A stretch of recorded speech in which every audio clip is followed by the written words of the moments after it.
Hi everyone, আসসালামু আলাইকুম। Welcome to Taj Spacey. আজকে করব ঐতিহ্যবাহী গরুর কালাভুনা। কালাভুনাটা আমি মশলাটা বাসায় তৈরি করব। বাসায় তৈরি করে আমি আজকে মাংসটা রান্না করে নিব। অনেকে আপনারা চাইলে বাজারে যে প্যাকেট মশলা পাওয়া যায় সেটা দিয়েও করতে পারেন। আবার চাইলে আমার মতো করে বাসায় মশলাটা তৈরি করে বাসায়ও এভাবে গরুর কালাভুনাটা রান্না করতে পারেন। আমি প্রথমে গরুর কালাভুনা রান্না করার জন্য আমি কিছু ড্রাই মশলা নেব।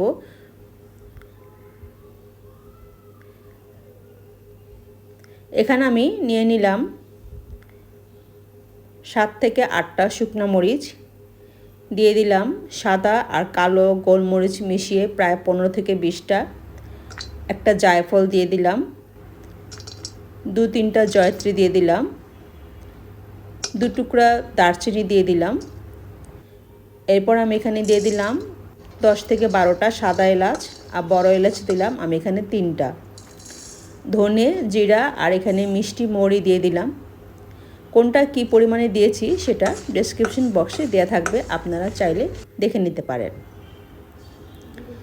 এরপর আমি এখানে রাঁধুনিও হালকা তেলে গুঁড়া করে নিব। আমি চুলায় কড়াই বসিয়ে দিলাম। আমি এখানে সয়াবিন তেল আর সরিষার তেল একসাথে করে আজকে মাংসটা রান্না করব। আমি এখানে 1 কাপ পরিমাণ পেঁয়াজ কুচি বেরেস্তা করে উঠিয়ে রাখব। সেই তেলের মধ্যেই আমি এখানে আবারও দিয়ে দিলাম 1 কাপ পরিমাণে পেঁয়াজ কুচি, সাথে 2-3টা তেজপাতা দিয়ে দিলাম। আজকে আমি এখানে মাংস নিয়েছি প্রায় 3 কেজি পরিমাণ। আমি মাংসটাকে ভালো করে ধুয়ে পরিষ্কার করে ছাঁকনি দিয়ে পানিটাকে ভালো করে ঝরিয়ে নিয়েছি। চেষ্টা করবেন অবশ্যই মাংসটাকে ভালো করে পানি ঝরিয়ে নিতে, এতে করে মাংস রান্নাটা খুব সুন্দর হবে।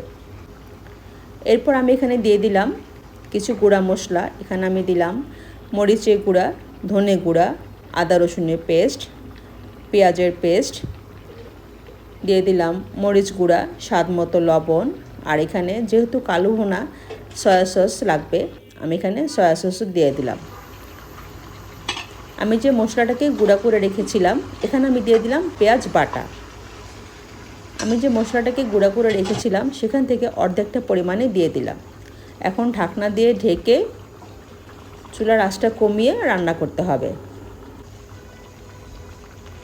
আমি এখানে হলুদ দিতে ভুলে গিয়েছিলাম, 1/4 চা চামচ হলুদের গুঁড়া দিয়ে দিলাম।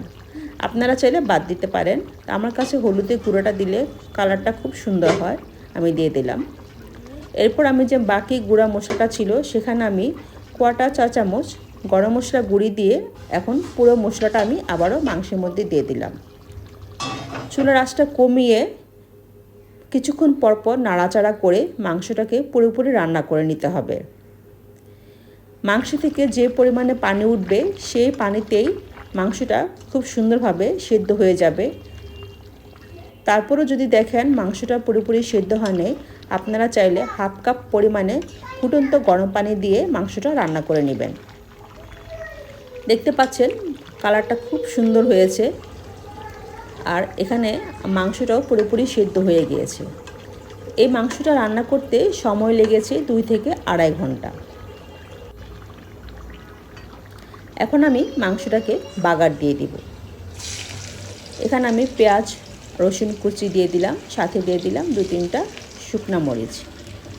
অনেকে হয়তো ভাবছেন তেলের পরিমাণ এত বেশি, আসলে কালাভুনা রান্না করতে তেলের পরিমাণটা একটু বেশি লাগে, যেহেতু এখানে অনেকগুলো মশলা দেয়া হয়।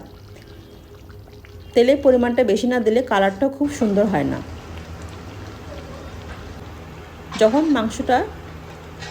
যখন পেঁয়াজ আর রসুন কুচি লাল কালার হয়ে আসবে আমি পেঁয়াজ রসুনটা তেলসহ ঢেলে দিয়ে দিলাম। এখন আমি এখানে দিয়ে দিব রাঁধুনি গুঁড়া আর দিয়ে দিলাম গরম মশলা গুঁড়া, আর যে আমি পেঁয়াজ বেরেস্তা করে রেখেছিলাম সেখানে আমি পুরোটা দিয়ে দিলাম। এখন চুলার আঁচটা একেবারে কমিয়ে রেখে 10 থেকে 15 মিনিট দমে রাখতে হবে। তৈরি হয়ে গেল খুবই মজাদার গরুর কালাভুনা।